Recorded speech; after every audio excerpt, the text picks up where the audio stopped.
नमस्कार।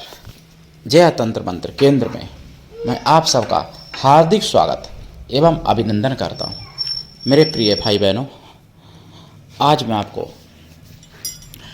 कुछ बहुत बड़ी साधना बताऊंगा एवं आपको कुछ अद्भुत बातें बताऊंगा राष्ट्र से संबंधित, जो जानना जरूरी है और समझना जरूरी है। मेरे प्रिय भाई बहनों, यदि आपने हमारा चैनल अभी तक सब्सक्राइब नहीं किया है तो लाल वाली बटन दबाओ और घंटी बजा दो। कोई शुल्क एवं चार्ज नहीं कटेगा। आप हमारे वीडियो को फेसबुक पर, व्हाट्सएप पर, ट्विटर अकाउंट के माध्यम से और इंस्टाग्राम पर अधिक से अधिक शेयर करें। लाइक और कमेंट करना भी आपका धर्म है। दुनिया में जिसका कोई नहीं, मैं उसका हूँ। यदि आपको अपनों ने धोखा दिया है अथवा आपको परायों ने धोखा दिया है तो आप एक बार मुझे अवश्य आजमाएं। हमारा मोबाइल नंबर है 9305 63 71 73। हमसे बात करने का टाइम भारतीय टाइम के अनुसार दिन में दोपहर 12 बजे से 2 बजे के बीच का है। यदि आप सच्चा, पवित्र, निस्वार्थ दिव्य प्रेम पाना चाहते हैं तो आपका स्थान मेरे लिए मेरे प्राणों से भी करोड़ों गुना ऊपर है।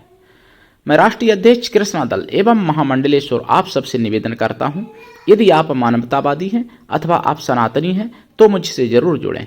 यदि आप में योग्यता हुई तो मैं आपको पदाधिकारी भी बनाऊंगा अपने संगठन कृष्णा दल में। ये कृष्णा दल हमारा आपका सबका एक परिवार है। आप देश विदेश में, विश्व के किसी भी कोने में रहते हैं, किसी भी जाति धर्म से हैं, कोई दिक्कत नहीं। आप हमारे दिए हुए ज्ञान से भरपूर लाभ उठाते हैं और उठा सकते हैं। उठाने का अधिकार भी आपको है। मेरे प्रिय भाई बहनों, आज मैं आपको बताऊं, जब तक हिंदू बहुसंख्यक है भारत में, तभी तक महिला स्वतंत्रता और जो भी है सब कर लो। आपको मैं बताऊं, मुझे पता चला 11 नवंबर 2024 सुदर्शन पर पता चला और जनमत में पता चला 9 से 9:30 के बीच। महिलाओं को तो बात छोड़ो, वहाँ इराक में 9 साल की बच्ची तक को विवाह करने का कानून बना दिया गया। 9 साल की बच्ची, चाहे 80 साल का पुरुष उसके साथ निकाह कर सकता है, कोई उस पर वो नहीं है, छूट है। तो अब मान लो 9 साल की बच्ची होगी अगर, और 80 साल का या 70 साल का या 50 साल का उससे निकाह करेगा और उसका क्या हाल होगा, आप कल्पना कुछ कर सकते हो? यहाँ भारत में केवल महिलाओं को परिवार से तोड़ने के लिए ऐसी बातें, महिला स्वतंत्रता ये वो, और महिलाएं भी, लेकिन और जबकि सेकुलरता की बात करेंगी, हिंदू विरोध की बात करेंगी भाई महिलाएं। लेकिन ये बात समझ लेना चाहिए कि आप तभी तक स्वतंत्र हो भारत में जब तक हिंदू राष्ट्र है। यानी हिंदू राष्ट्र घोषित होना बाकी, वैसे तो हिंदू राष्ट्र है ही, लेकिन जिस दिन गजबा हिंद बनता है या मुस्लिम संख्या ज़्यादा हो जाएगी और तो उस दिन आप स्वतंत्र नहीं रह पाओगी।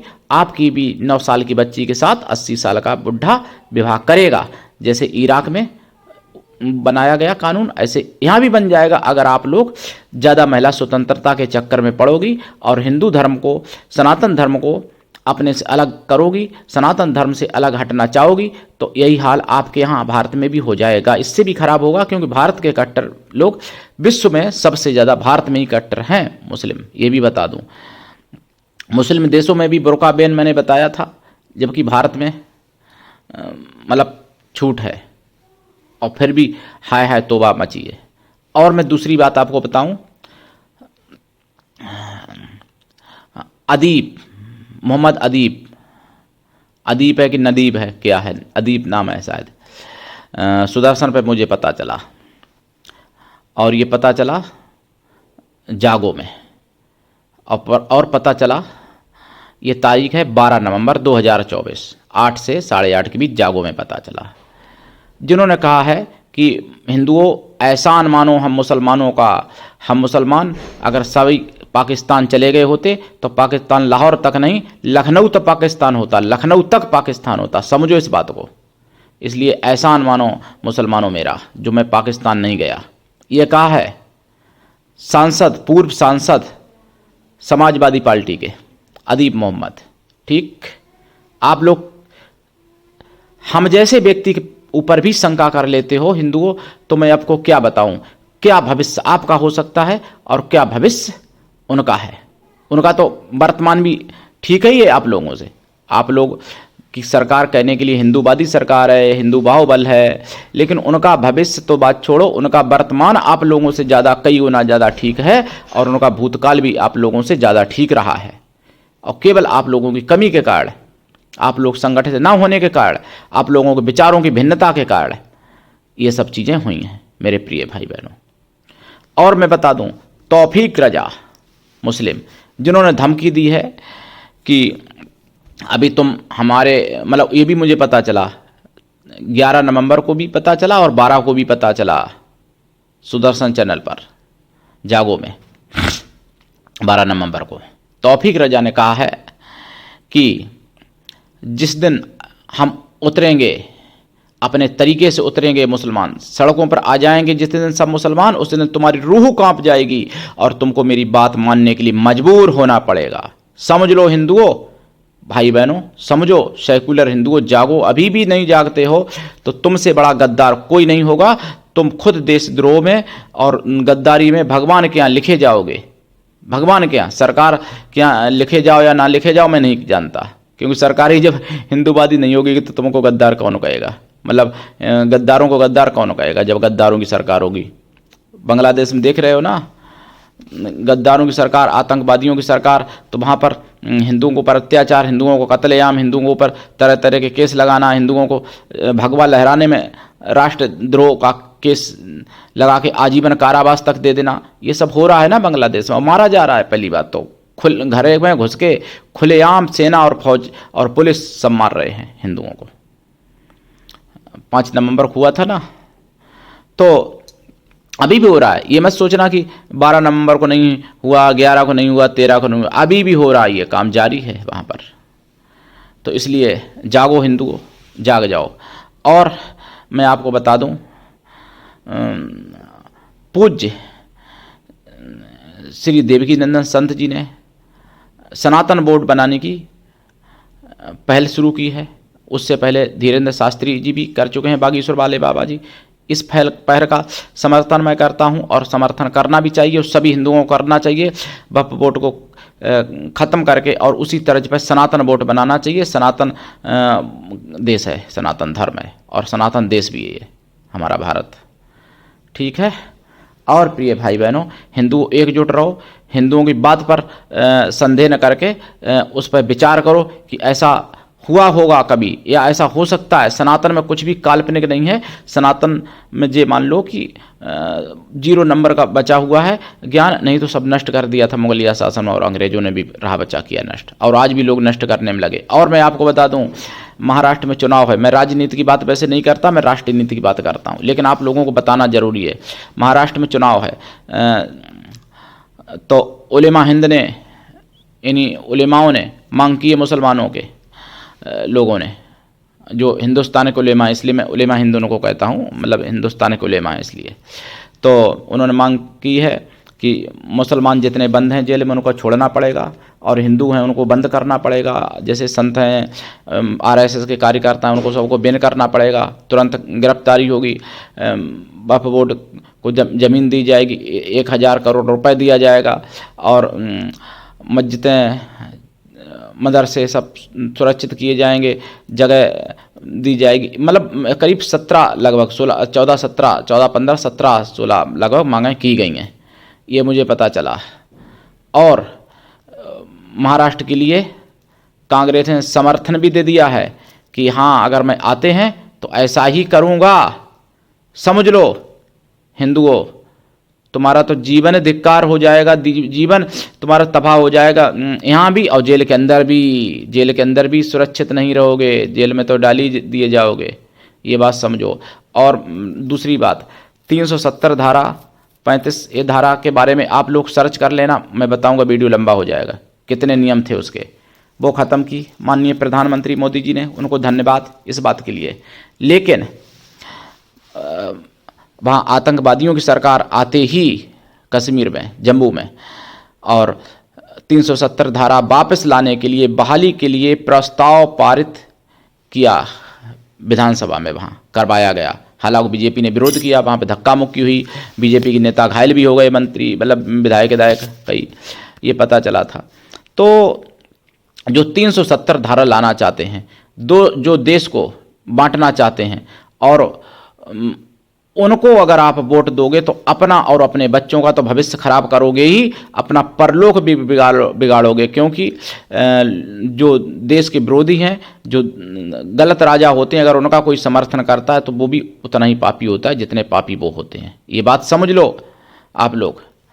और देखो, जैसे उलेमा ने मांग की है, ऐसे उलेमाओं ने मांग की है, ऐसे ही 1900 में यानी आज़ादी से पहले जिन्ना ने मांग की थी, यही मांगें की थी जिन्ना ने, और वो 1929 में शायद की थी। और उन्हीं मांगों का परिणाम ऐसा निकला कि जिसमें बांग्लादेश और पाकिस्तान ले लिया भारत से। अब वही मांगें सेम लगभग इन लोगों ने की हैं, उलेमाओं ने। तो आप समझ सकते हो उनका समर्थन भी कांग्रेस ने आज किया है। तो अब नहीं पता चला मुझे सुदर्शन चैनल पर, तो आपका देश का क्या हो सकता है, आपका क्या हो सकता है। आप लोग अपना भविष्य को तय करो, और मेरे ऊपर संदेह करते रहो, मुझे गालियां देते रहो, भाई आपकी मर्जी, जो आपकी मर्जी। लेकिन मैं जब तक जीता हूं, जब तक सांस है, तब तक मैं हिंदू हित की, सनातन हित की और सच्चाई बोलूँगा। और उसमें चाहे वो मैं साधनाओं के माध्यम से बताऊं, चाहे मैं राष्ट्रवादी खबरों के माध्यम से बताऊं, या कोई और तरीके से बताऊं, लेकिन मैं सच्चाई हमेशा बोलता रहूँगा। मैं वही बात बोलूँगा जिसका मैं प्रमाण दे सकूँ, प्रमाणित हो। प्रमाण मैं अपने चैनल पर, अपने वीडियो में दे देता हूँ, क्योंकि मैं अपनी तरफ से कोई बना के नहीं कहता। शास्त्रों में, इतिहास में जो होती है, या फिर जो मुझे सुदर्शन चैनल पर पता चलती है, या राष्ट्रवादी और चैनलों पर पता चलती है, वो मैं बात करता हूँ। और तारीख भी बता देता हूँ कि सुदर्शन चैनल पर मुझे इतनी तारीख को पता चली, आप उसको देख सकते हो। भाई 8 से 8:30 कभी जनमत, मतलब जन संवाद आता है 1 घंटे का, 9 तक आ जाता है। कभी जागो आधा घंटे का आता है, पौन घंटे का। बिंदास बोल आता है 1 घंटे का। और 9 से 9:30 के बीच में कभी 9:45 भी बज जाते हैं, जनमत आता है। तो 10 की बात में भी कभी कभार कुछ बातें बताई जाती हैं, थोड़ी देर के लिए 10 की बात आती है, कभी मतलब नहीं आती, नहीं तो अधिकांश आती है। मैं नित्य सुनता हूँ सुदर्शन। तो देखिए, सुदर्शन चैनल से मैं बताता हूँ आपको। मेरा चैनल जय तंत्र मंत्र केंद्र यूट्यूब चैनल है।